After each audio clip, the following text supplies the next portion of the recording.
어떤 마음이 있을까 그게? 이게 딱 간단합니다. 딱 하나예요, 원리는.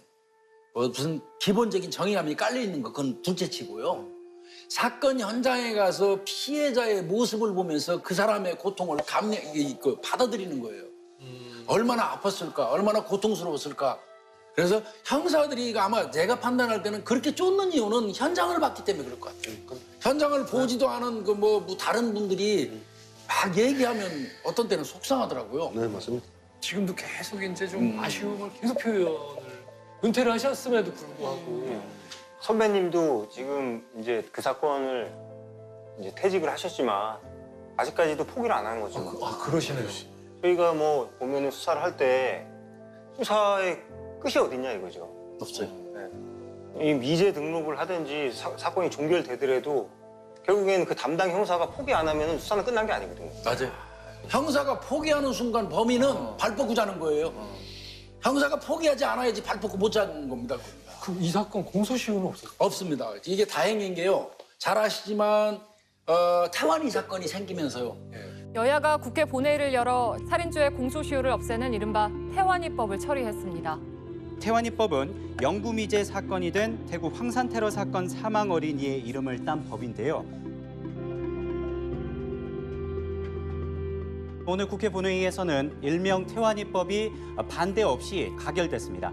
이로써 현행 25년인 형법상 살인죄의 공소시효가 사라지게 됐습니다. 근데 태완이법이 생기면서 오히려 태완이는 혜택을 못 보고 그 이후의 사건, 그 이후의 사건은 공소시효가 폐지됐죠.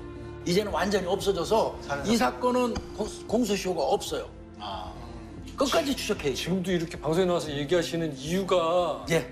난 추적 아직 안 멈췄다. 예. 저는 이거 검거되는 거 보는 게 제 한 푸는 겁니다. 영광 기자님 이거 봐야겠다. 속 잡아야 됩니다.